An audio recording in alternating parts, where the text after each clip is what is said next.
Moses wasn't perfect, and the psalm reveals that God uses those whom the world rejects. Have you ever felt unqualified, overlooked, or rejected by people because of your past, your flaws, or your failures?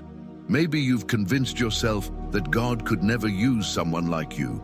But what if I told you that some of the greatest moves of God in history began in the heart of someone who thought they were too broken, too flawed, or too far gone? Let's talk about Moses, not as the legendary leader who parted the Red Sea, but as the man who questioned his own worth, doubted his calling, and even told God he had chosen the wrong person. Moses had a speech problem. He had a history of anger. He murdered a man. And for 40 years, he lived as a fugitive in the desert, far from the palaces of Egypt and the identity he once had. Rejected by people, running from justice, hiding in shame. And yet, God called him. Not when Moses was powerful, not when he was polished, but when he was in the wilderness, forgotten by the world, yet deeply seen by heaven. In Psalm 90, often attributed to Moses himself, we don't find the voice of a triumphant general. We hear the trembling voice of a man who has seen the brevity of life and the depth of God's mercy. A man who has failed, but has come face to face with the grace that rewrites the story of the rejected. The psalm doesn't just speak of time and eternity, it echoes with the plea of someone who finally understands that it is God's presence, not human perfection, that gives life meaning.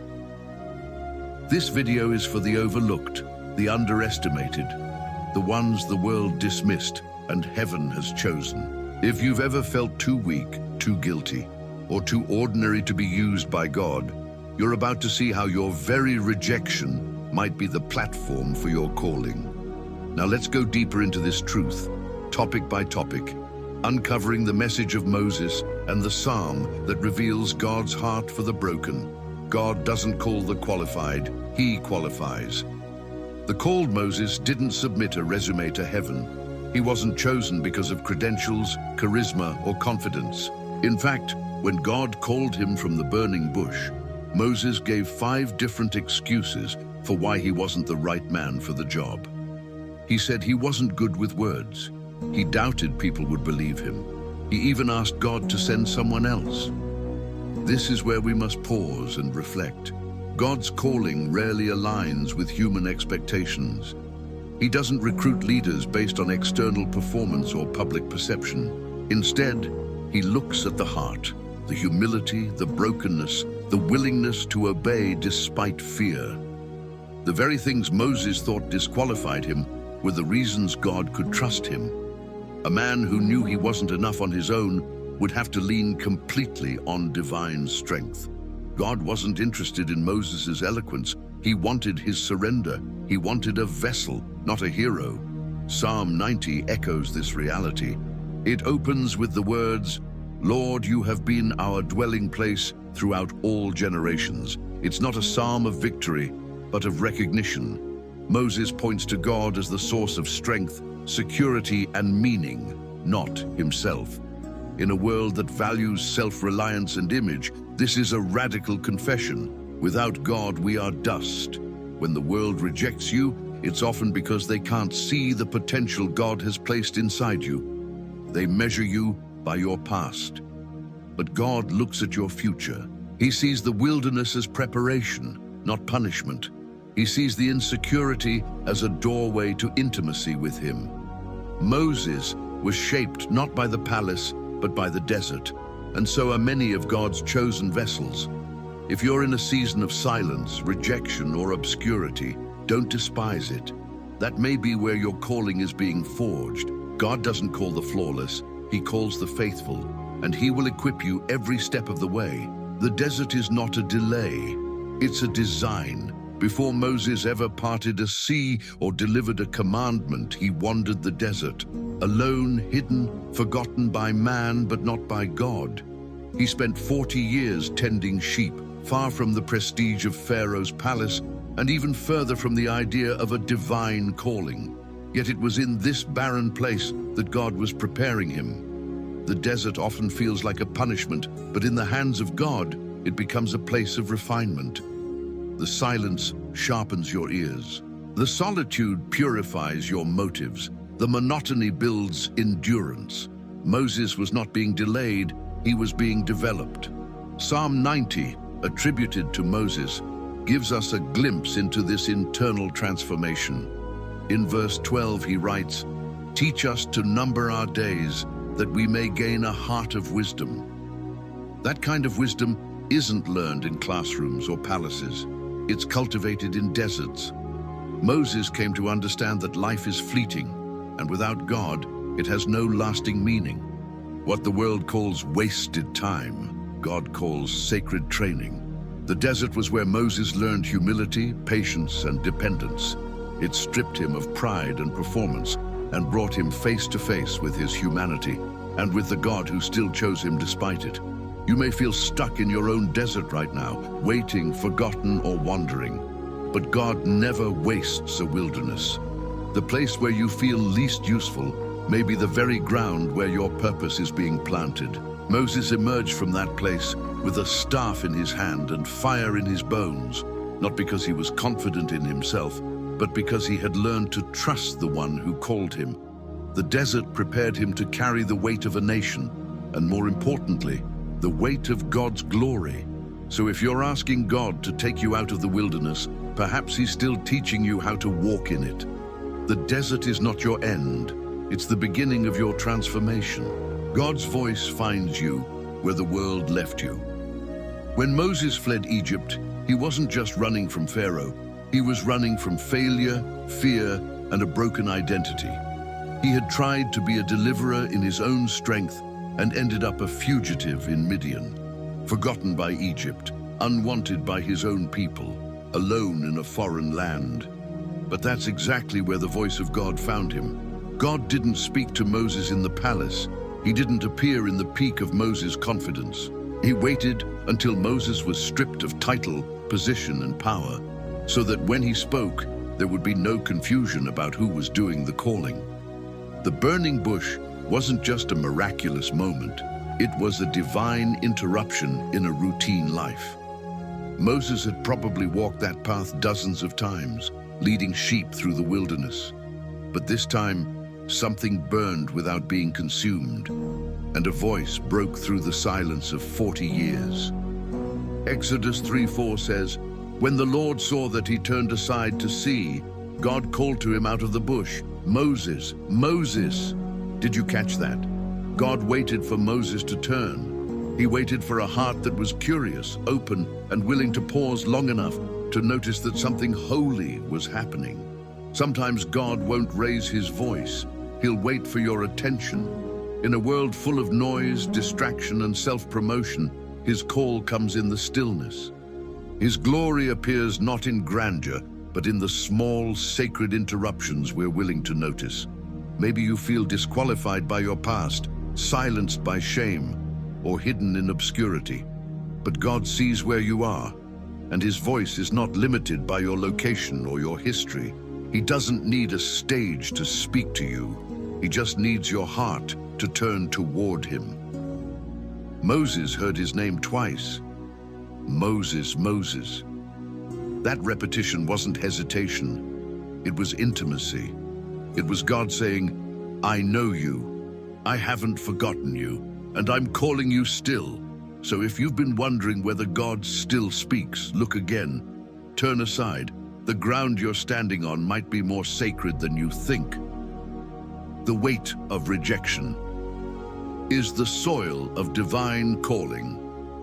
Moses was rejected, not just by Pharaoh, but by his own people. When he tried to stand up for them, they didn't say thank you. They said, "Who made you ruler and judge over us?" Exodus 2:14. Rejection wasn't just an external event, it became an internal wound. And for years, that question haunted him. Who made you leader? Who said you were chosen? Who do you think you are? These questions don't only come from people, they echo inside us. They replay in our minds when we fail, when we doubt, when we hide. And Moses hid on the backside of the desert for 4 decades. He buried the hope of being used by God under the sand of shame and uncertainty. But here's the truth. Divine calling often begins in the soil of rejection. What man throws away, God picks up. What the world deems unusable, God anoints for purpose. Why? Because God is not intimidated by your wounds. He often writes your calling through them. Psalm 90, attributed to Moses, doesn't come from a place of power, but from the depths of dependence. Teach us to number our days, that we may gain a heart of wisdom. Psalm 90:12. This isn't the cry of a self-made man. It's the prayer of someone who's been broken, healed, and humbled. It's the voice of a rejected shepherd who has walked through silence long enough to recognize the sound of God's mercy. When people reject you, they might be pushing you into the very place where God will speak to you. Rejection detaches you from human approval and forces you to lean into a higher affirmation, the one that comes from heaven. So the next time someone says, "Who do you think you are?" remember, you don't have to answer to them. The one who made you, who knows your name, is the one calling you. And his voice has never been silenced by human rejection. He uses those the world rejects, because when he lifts them, only he can get the glory. When weakness becomes the platform for glory, Moses stuttered. That was no small issue for someone called to be the voice of a nation. In Exodus 4:10, Moses says to God, "I am not eloquent, I'm slow of speech and tongue." In other words, he's telling God, you chose the wrong guy. And maybe you felt that too. Maybe you've looked at your own life, your flaws, your limitations, and thought, how could God possibly use someone like me? But here's the divine paradox. God doesn't avoid weakness. He builds his glory upon it. He doesn't wait for perfect people to step forward. He calls the imperfect, the unqualified, the insecure.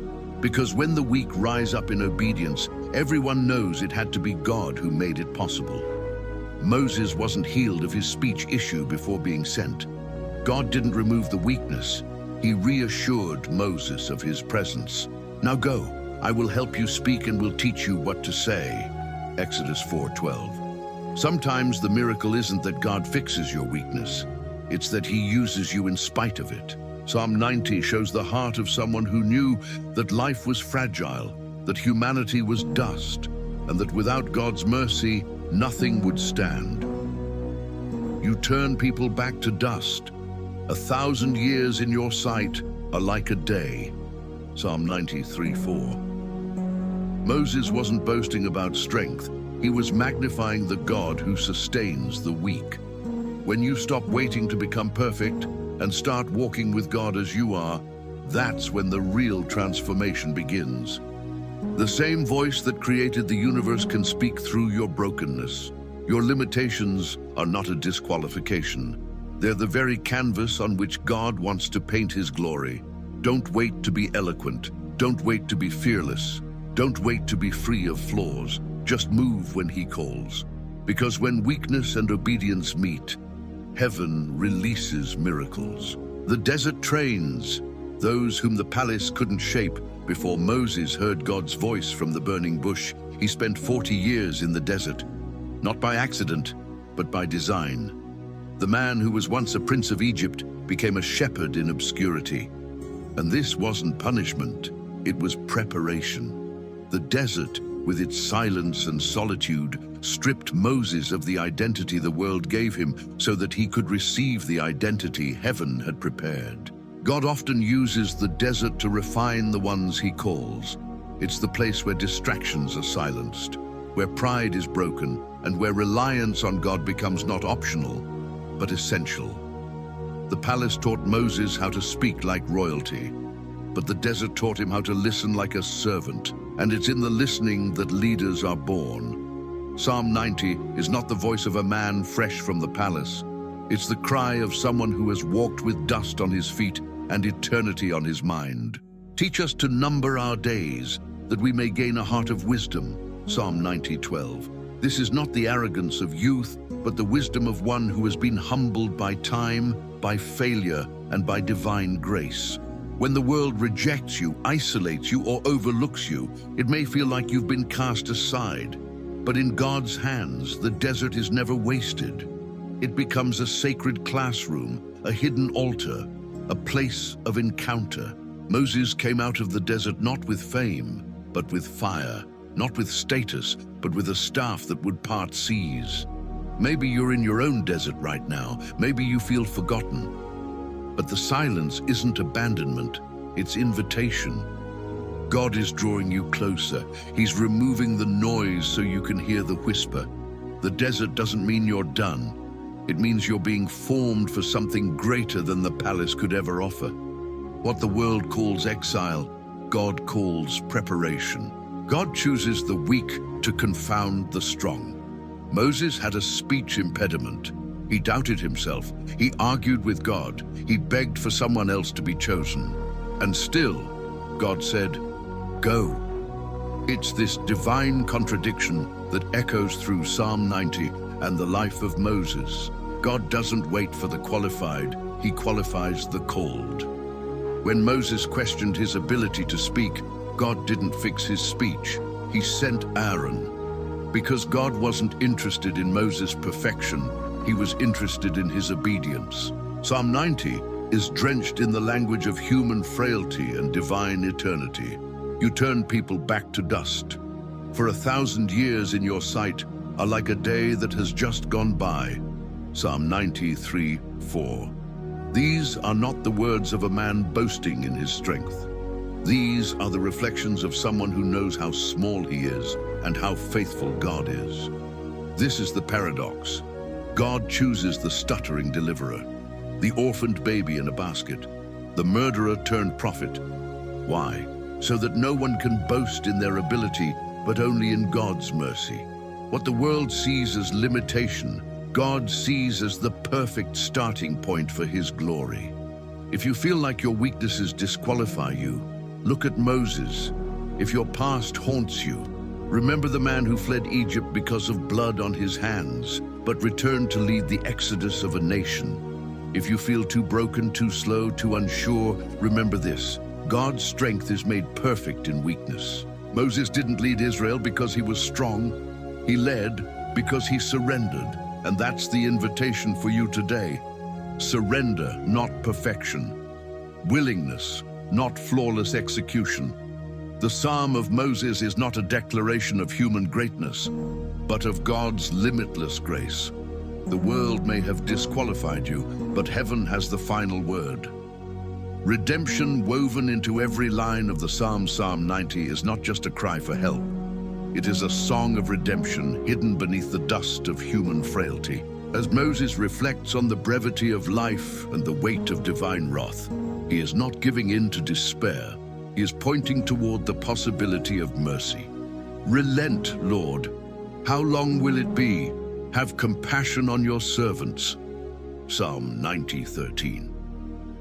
In these words, we find the heart of a man who has walked through the fire of failure, the wilderness of delay, and the silence of divine discipline.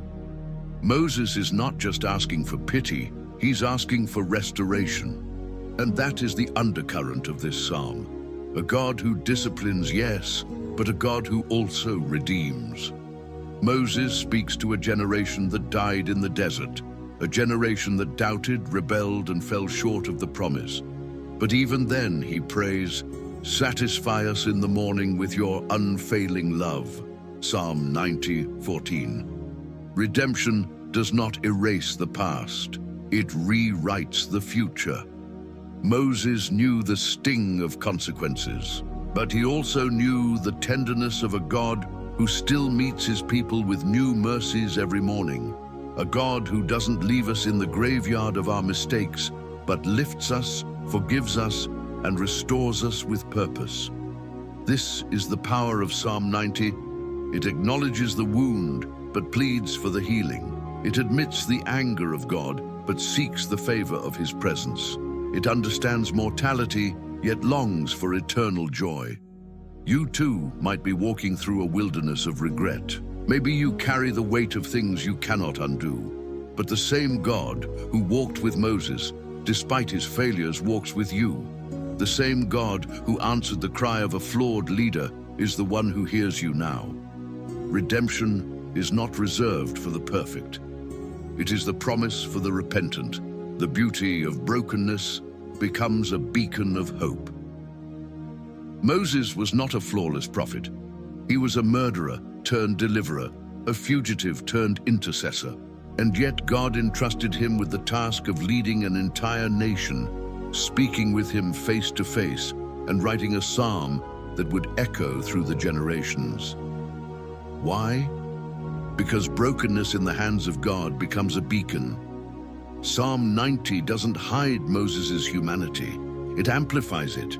It takes the dust of his mistakes and mixes it with the divine breath of purpose. The result? A psalm that meets us in our deepest vulnerability and tells us we're not disqualified. Moses prayed, "Establish the work of our hands for us." Yes, establish the work of our hands. Psalm 90:17. That's not the prayer of a perfect man. It's the plea of someone who knows his time is short, his strength limited, and his past imperfect. But it's also a declaration that despite all of that, God can take whatever we offer and make it stand. There is power in this truth. God doesn't use us in spite of our brokenness. He uses us through it. The world may reject those who fall, but God rewrites their stories. Think of the people whose lives were shaped by Moses' obedience, despite his flaws. Think of how his failures never removed his calling. And now, think of your own story. You may feel like you've failed too many times to be used, but Psalm 90 reminds you that it's in your brokenness that his beauty shines brightest. The cracks in your soul become the very places where his glory breaks through. Let this truth quiet your inner critic. Your imperfection is not your disqualification. It's your qualification to receive grace. Let the words of Moses lead you to peace. May the favor of the Lord our God rest on us. Psalm 90:17. Even in failure, even in frailty, you are still favored. Your story isn't over. God writes through imperfection. Moses' journey didn't end with failure. It continued with purpose. The same man who once questioned his worth and begged God to send someone else became the one who stood between heaven and earth, pleading for his people, receiving the 10 Commandments, and penning the words of Psalm 90, a sacred echo of a heart shaped by divine mercy. This psalm is not the song of a man who figured it all out. It's the lament and hope of a man who carried both promise and pain. It's the prayer of someone who knew that God was not looking for perfection. He was looking for surrender, and that's the invitation for you today. The world often writes people off, but God continues to write through them. Moses had every reason to believe his story was over. He had blood on his hands, exile under his feet, and a stuttering tongue in his mouth. But God saw something else. He saw someone he could trust with glory, with wilderness, and with a nation's destiny. Psalm 90 teaches us to number our days, not to fear them, but to fill them. It reminds us that God's mercy is bigger than our regrets, that his love is deeper than our failures, and that his purposes still stand even when we feel like we've been disqualified. You may feel forgotten. You may feel rejected.